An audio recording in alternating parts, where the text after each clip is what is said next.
Have you ever noticed that each generation seems to think that the world's different? Different challenges, different opportunities. It's just different for them.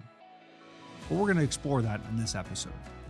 My name is Gabriel Griess, the founder of Navigating Leaders and the host of the podcast, where we awaken your vision to live boldly.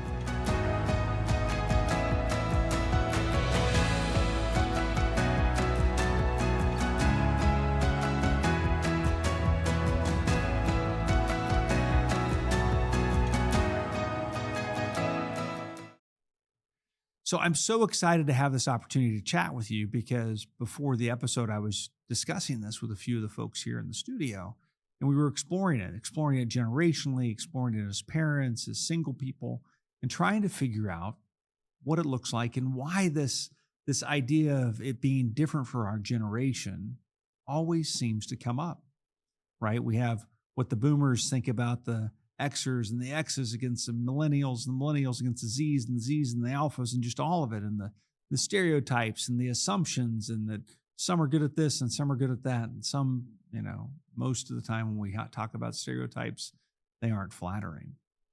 Yet when we meet folks and we engage with them and we see them in the community and we see them in the schools, we can be hugely inspired, or we can be disappointed or scared or fearful. And so this question I'd have for you is, do you come from abundance or scarcity?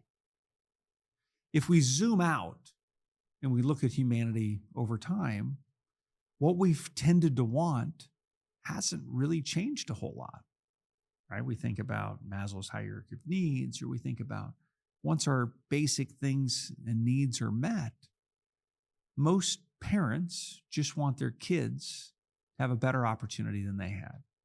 To be safe, to be fed, to be secure, and to be able to chase their dreams and follow their talents and to make an impact on the world that's positive. I think that's what most parents would want for their kids. It's what I want for mine. And in our world travels and my time in the Air Force, as we moved around, I just experienced that people are people, right? And we want these things regardless of where we are, regardless of the communities we're in. And the governments, not so much. That's oftentimes we can have disagreements between the governments, but the parents, right? We want a lot of the same things. And so as parents, and Christy wasn't part of this setup, so if I say anything, baby, that misaligns, you just let me know and we'll talk about it at home. But as parents, right? We want to help our kids become successful. Like they're able to move through the world and not be anxious and not be in doubt and not live in fear. We want them to be free and abundant and alive, right? And so I think about these moments that I've had with our kiddos, and so one of them was my son Preston was asking for something, and he is so amazing at not spending where it's unnecessary. Like we go out and we offer things, or we look at things. He's like, no, it doesn't fit, right? And so he has naturally developed an eye and a sense for stewardship, right? He chooses when to use resources and when not to, and it's hugely inspiring, especially in the environments where it's not his money he's spending, right? It'd be Christy or mine, right? And so he's still being a good steward, even when it's not his, I guess, would be the way to say it. And so it's just super inspiring. But there are moments when I come up against scarcity, right? And I'm like, or I'm worried about the price or having things. And I look back, right? So I was born in the early 70s, right? My dad is a boomer, right? Born in 41. He would have been 85 yesterday.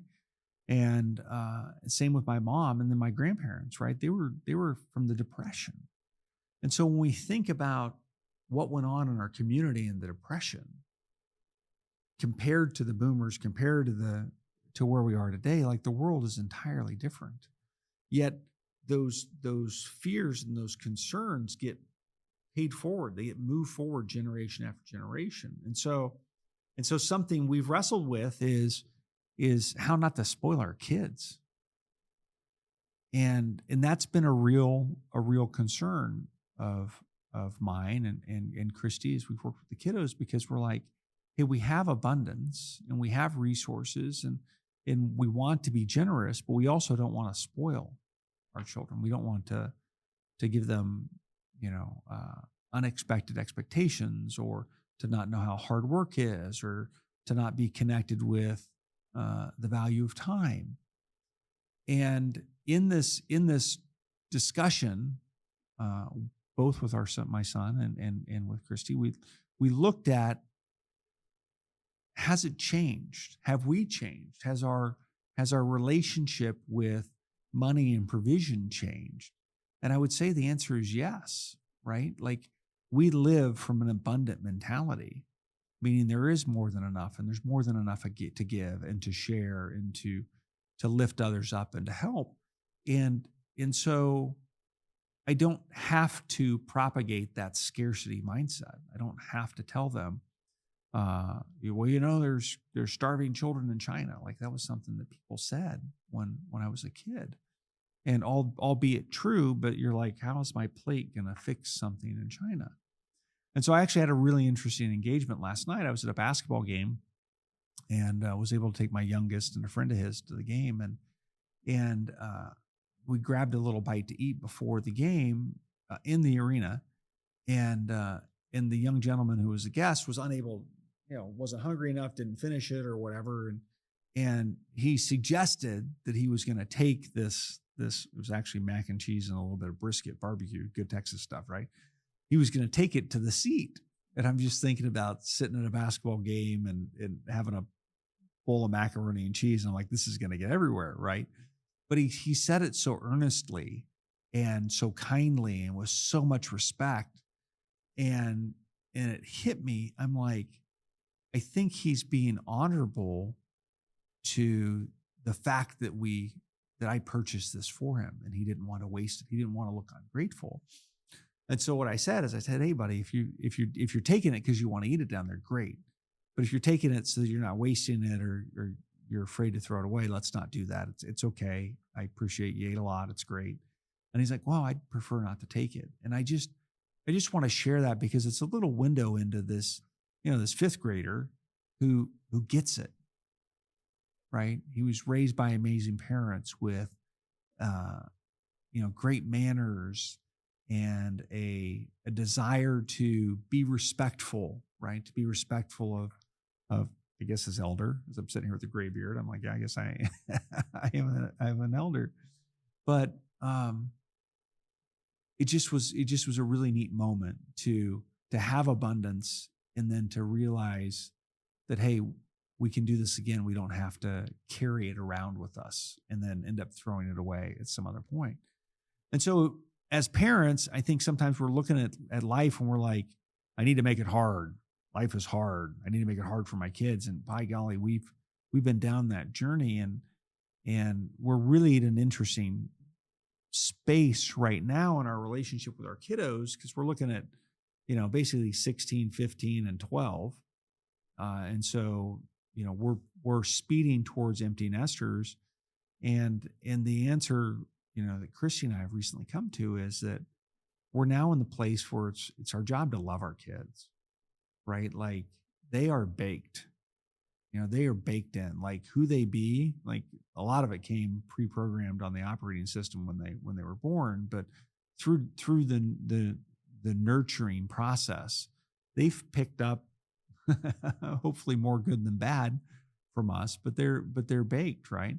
And so as we're raising them now, right, we're raising them from a place of abundance and a place of love, because we're like, yes, life is hard, and there are challenges and there are lessons to learn, and fire is hot and gravity makes things fall, and the truth always comes out. They're just these universal truisms. But it's now time for them to know that we're a safe place, right? A safe place for love, a safe place for reflection, a safe place to share, a safe place to communicate, right? And that's because we're not in scarcity.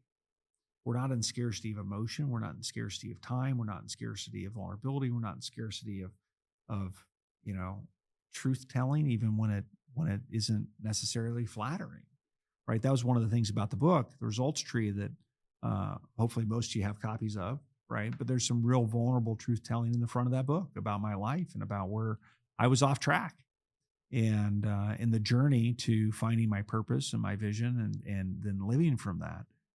And frankly, I am infinitely blessed that my children really came later in life, right? Because uh,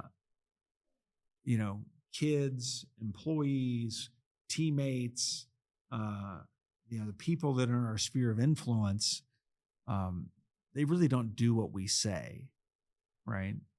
They see what we do, and then that's what they do, or at least that's how they view what it is we're doing. And so with our kiddos, like, coming from love, right? Coming from responsibility and not reaction is huge, right?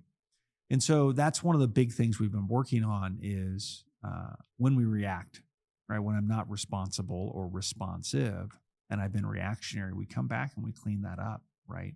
Because also that's an abundant mentality, right? Is that I can have a do-over. I can make a mistake and try again, right? Abundance isn't just about things, right? There's abundance in all places and all ways, right?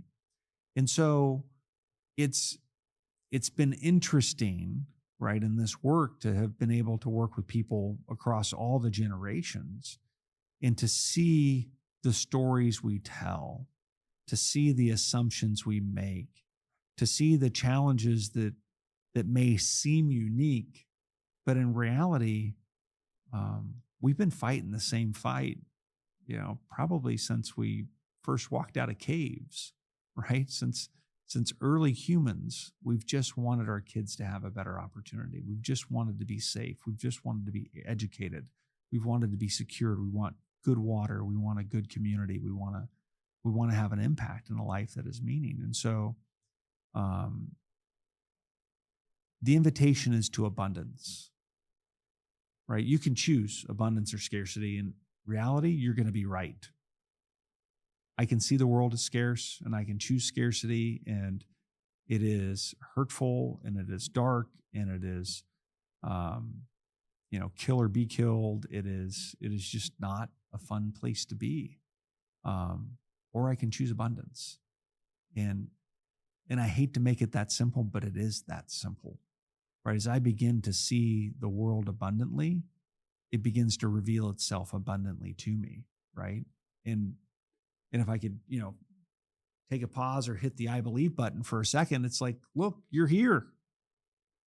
You're a champion. You've survived. You've won, right?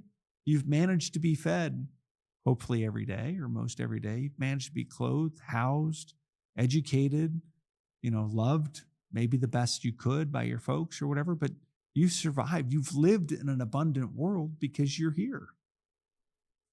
And so for somebody out there, this is a switch. This is a choice. This is, a new awakening into a way to step into the world. And so my invitation is to abundance, right?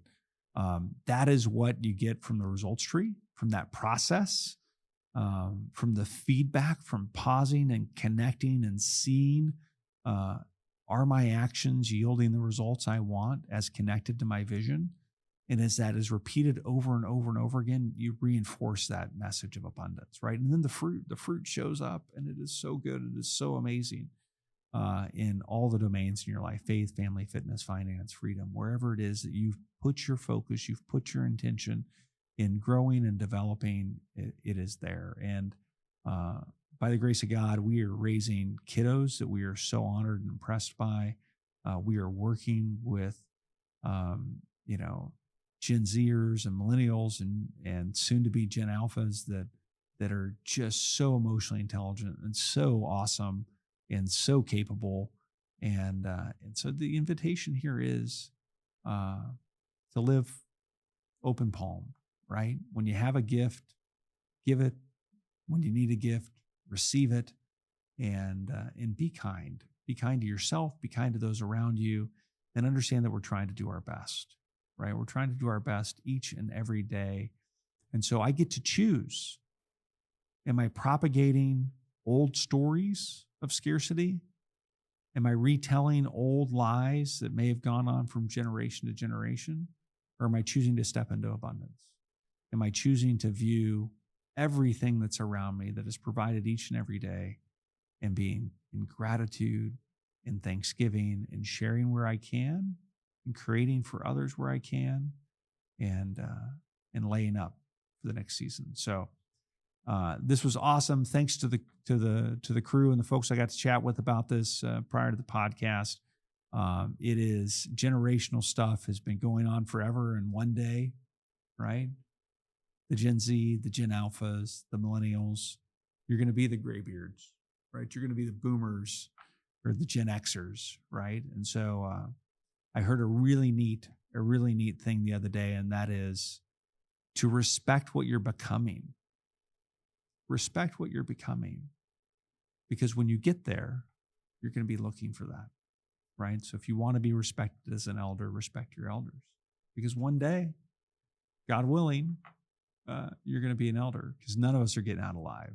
So I hope you've enjoyed this discussion on abundance and scarcity, the look across different generations.